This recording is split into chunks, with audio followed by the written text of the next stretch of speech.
Hey, this is Dave DeCamp from Antiwar.com, and this is Anti-War News for Wednesday, July 27th, 2022. Thank you for joining me. The first story, the top headline at Antiwar.com: the Ukrainian government is asking the U.S. to provide them with a Lend-Lease program to import natural gas from the U.S. So the idea here is that it would be similar to the World War II era Lend-Lease program, which the U.S. revived this year to help facilitate military aid to Ukraine. So under this program during World War II, um, the U.S. provided the Soviet Union, Britain, France, and other allies with weapons and other military and other types of aid without requiring a payment up front. The idea was they would collect the payment down the line.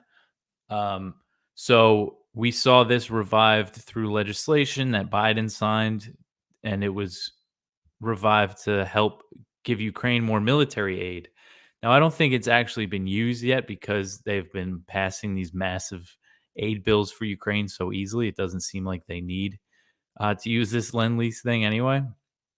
But now, what Ukraine is asking is for the U.S. to ship them gas and expect payment, year in a few years. So this is Ukraine's Prime Minister Denis Shmyhal said on Tuesday that the Ukrainian cabinet agreed to ask the U.S. For this Lend Lease program for gas. And according to Foreign Policy, this is a report in Foreign Policy earlier this month. One of the proposals that has been floated by Ukrainian officials would be for the U.S. to provide Ukraine with 6 billion cubic meters of liquefied natural gas, LNG, without collecting payment for 2 years. The U.S. would deliver the LNG to terminals in Europe where it will be shipped to Ukraine via pipeline. So this is estimated to be about $8 billion worth of gas that they're asking for.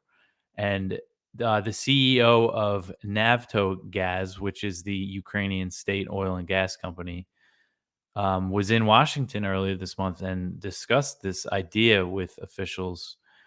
He said, quote, they were surprised to hear such an idea, but it was well received.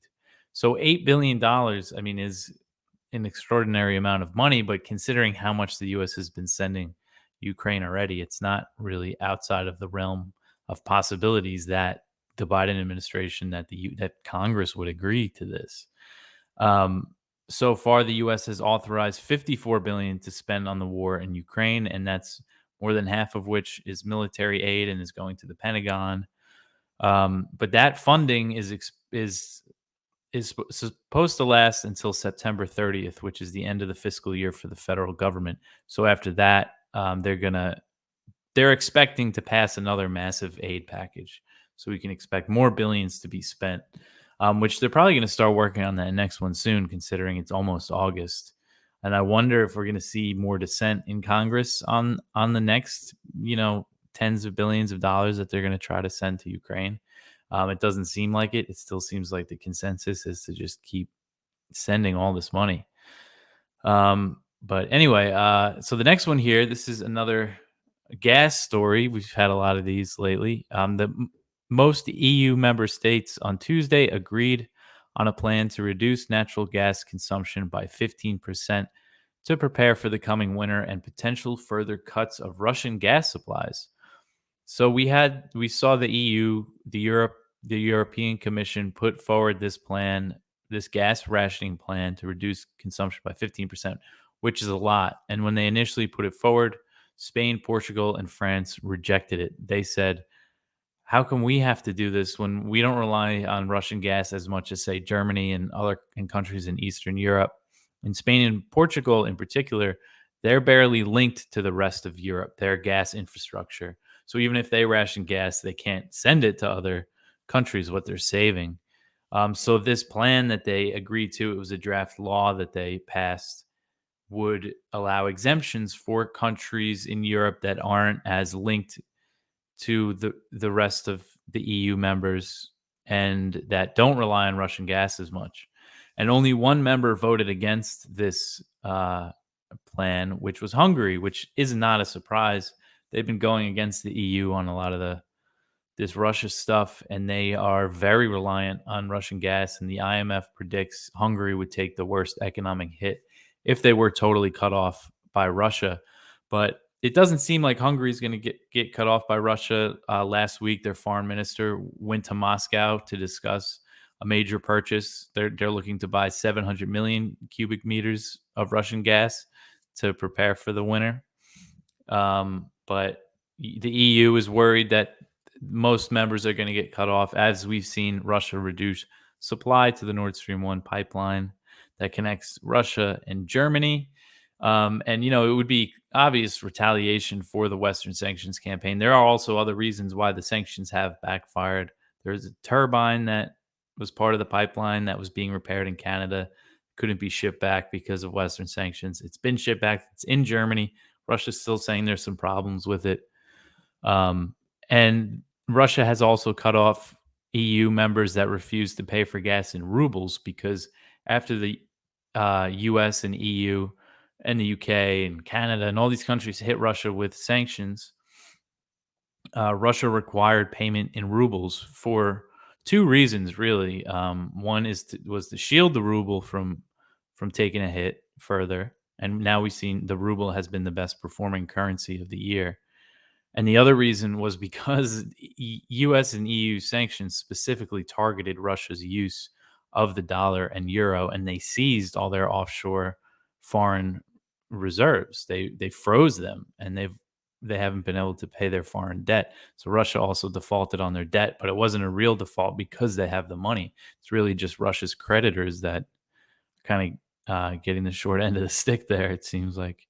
So the next one, this is from Unheard, which is it's an outlet I'm not too familiar with, but they had this article about how the Ukrainian government issued a blacklist of so-called Russian propagandists, and it included many American, foreign policy experts, and really people that are just arguing against U.S. intervention. They get labeled Russian propagandists by Ukraine, and we haven't just seen this from Ukraine. We see this all over, Western mainstream media. People are always being accused of, repeating Putin's talking points because they don't want to fund a proxy war on Russia's border and risk nuclear war over Ukraine, over who controls Eastern Ukraine.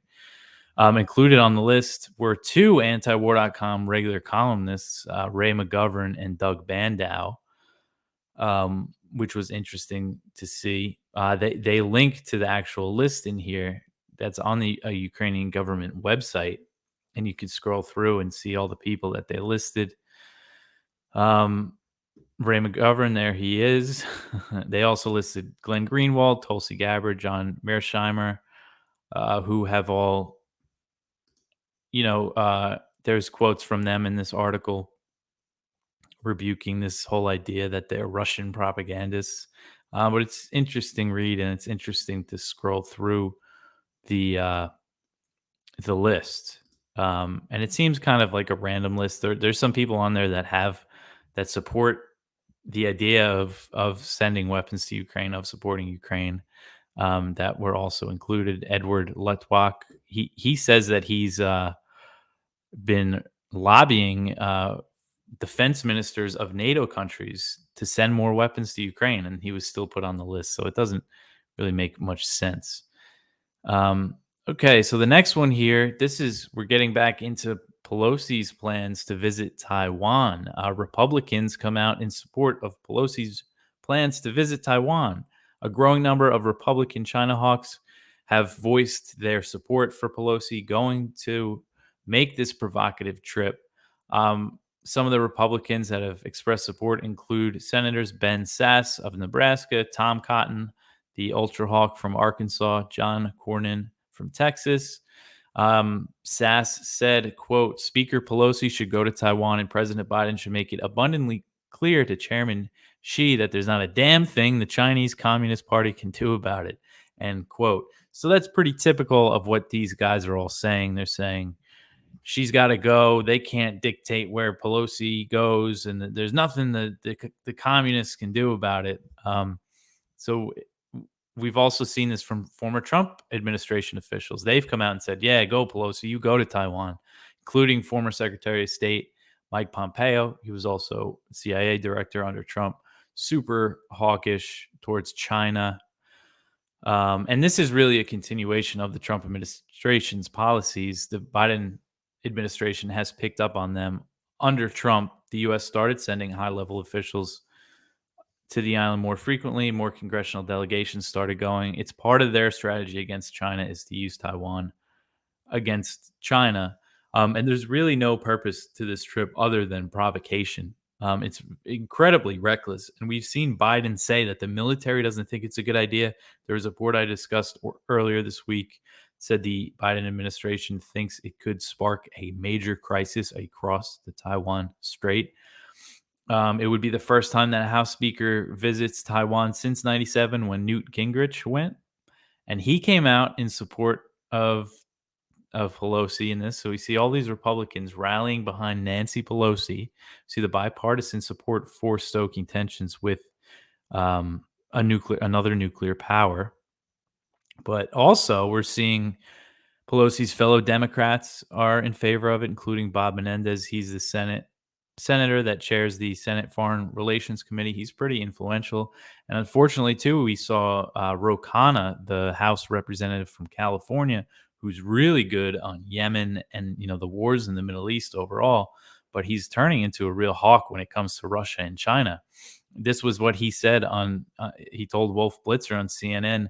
Quote, "We're not going to let the Chinese Communist Party dictate where the Speaker of the House should go.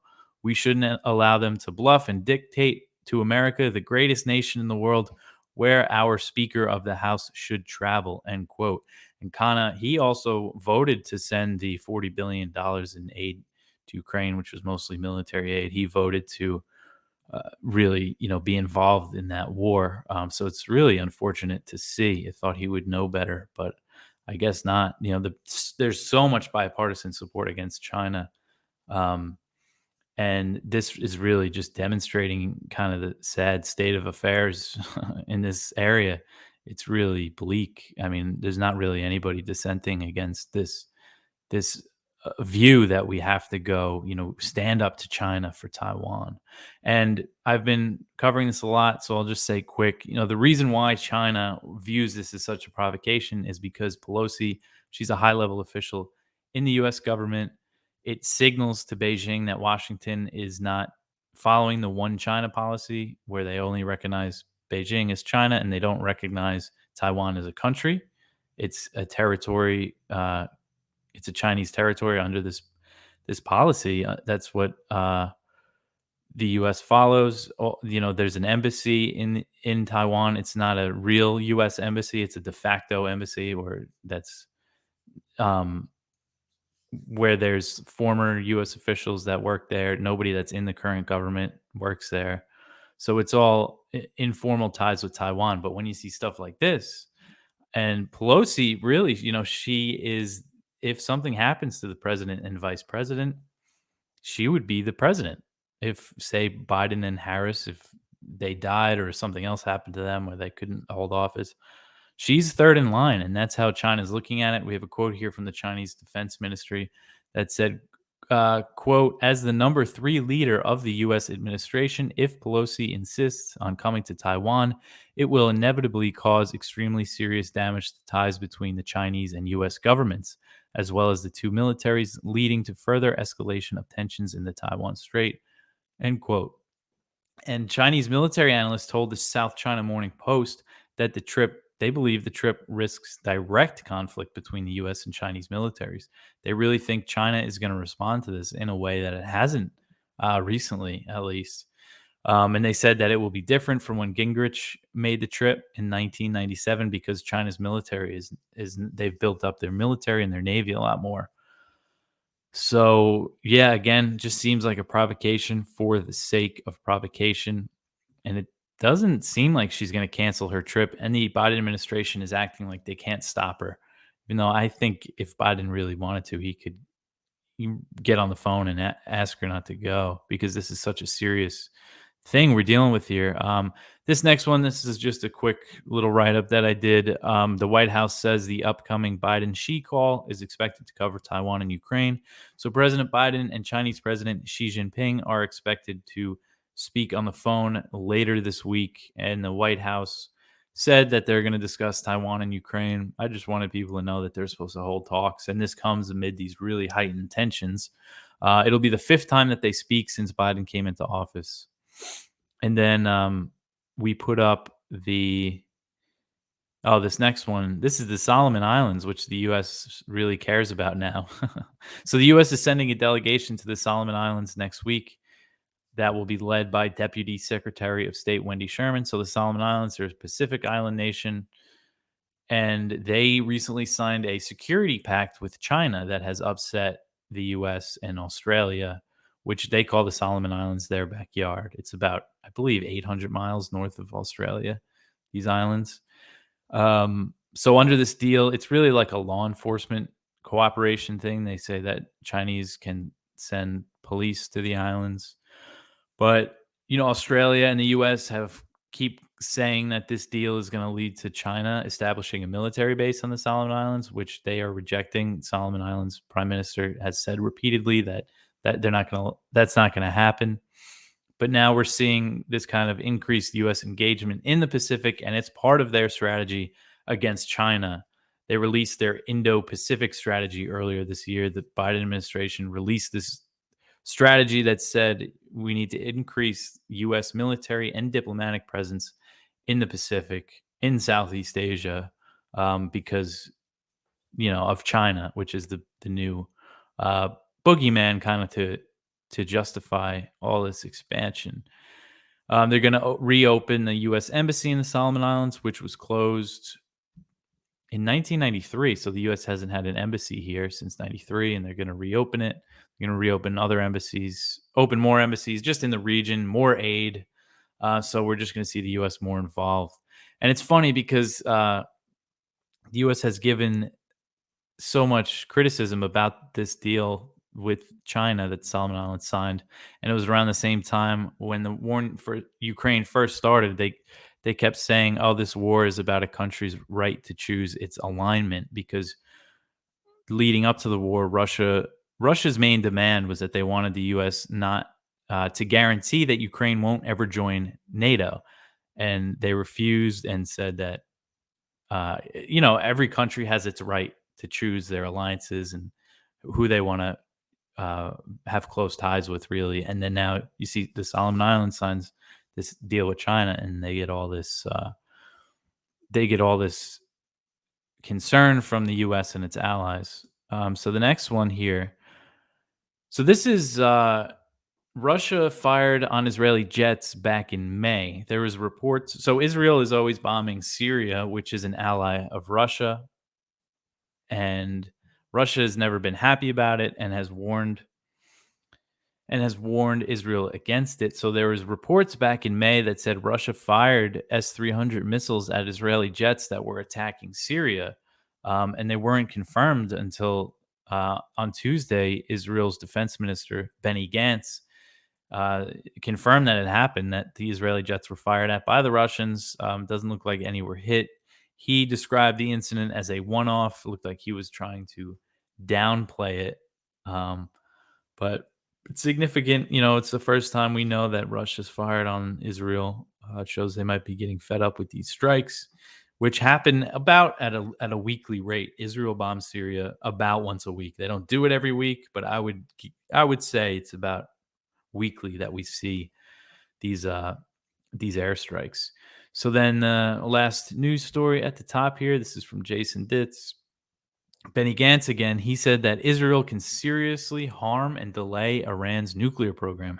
So this is just more bluster from Israel. They're constantly threatening to attack Iran and saying that the only way to stop them from getting a nuclear bomb is to destroy their nuclear program. And now he's saying that Israel is capable of it, because really Israel's issue is that they have to fly bombers from Israel to Iran, and they would have to refuel, and they don't have planes the proper planes to refuel the bombers in midair. So it would have to stop in probably a Gulf country, possibly the UAE or Bahrain, who they have normalized with now, to refuel. So, and they don't have the bunker. They need real bunker busting bombs to get to Iran's nuclear facilities that have been built underground, and they've been built underground in response to Israeli covert attacks and the threat of them being bombed by Israel or the U.S.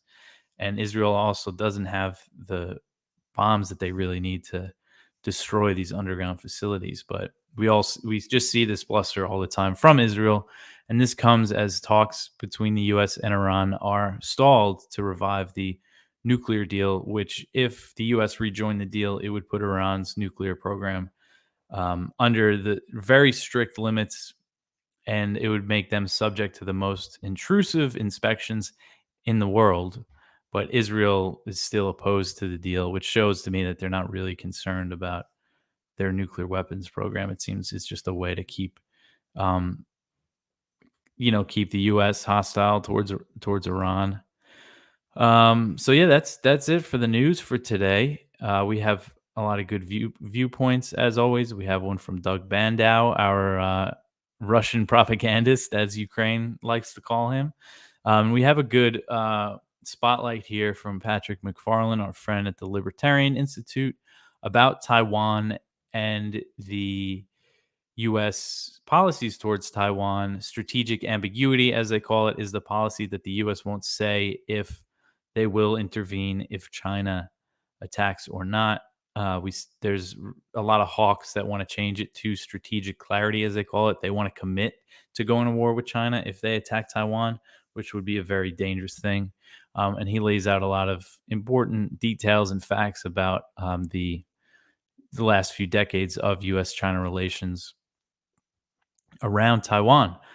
So that's it for today. I hope that was informative for everybody. I appreciate all of the listeners and the feedback and everything. And you can contact the show news@antiwar.com.